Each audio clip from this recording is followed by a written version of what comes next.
అందరికీ నమస్కారం.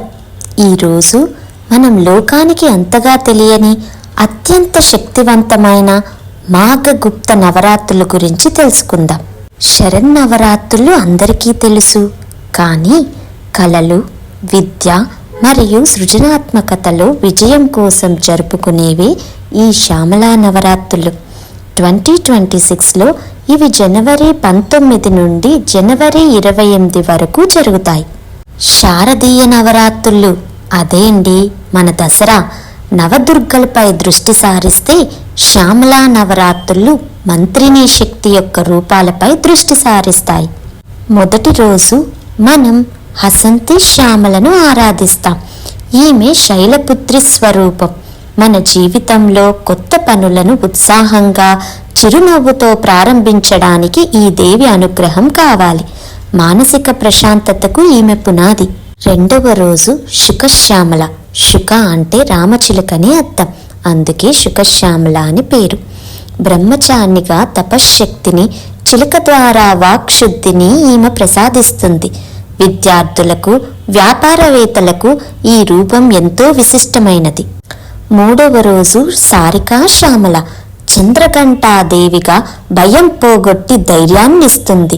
మన కంఠస్వరంలో మాధుర్యం పెరగడానికి, కళల్లో రాణించడానికి ఈమెను పూజించాలి.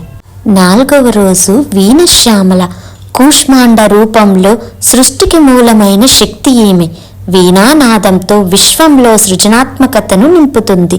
కళాకారులకు ఇది అత్యంత ముఖ్యమైన రోజు. ఐదవ రోజు వసంత పంచమి. వేణుశ్యామల.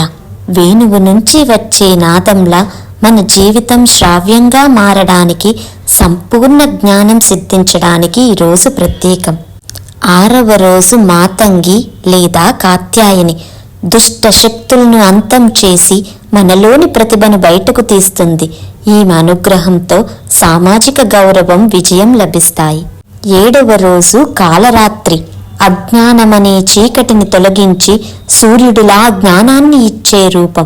శత్రువులపై విజయం సాధించడానికి ఈ తల్లిని స్మరించాలి. ఎనిమిదవ రోజు మహాగౌరి. దశ మహావిద్యల సారాంశంగా ఈమెను పూజిస్తాం.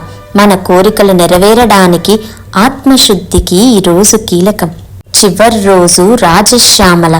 సిద్ధిదాత్రిగా సకల సిద్ధులను, 64 కళల్లో ప్రావీణ్యాన్ని ప్రసాదించే పరిపూర్ణ రూపం. ఈమెను ఆరాధిస్తే జీవితంలో తిరుగులేని విజయం లభిస్తుంది. ఈ రోజుల్లో అమ్మవారికి మందార పూలు, చక్కెర పొంగలి లేదా పులిహోర నివేదించడం శుభకరం. శ్యామలా దండకం పఠించడం వల్ల వాక్శుద్ధి, తెలివితేటలు పెరుగుతాయి. శ్యామల ఆరాధన అంటే కేవలం పూజ కాదు, మనలో ఉన్న సృజనాత్మక శక్తిని విశ్వ చైతన్యంతో అనుసంధానం చేయడం. శ్యామలాదేవి మీ కళలను, ప్రతిభను ఆశీర్వదించాలని కోరుకుంటున్నాను.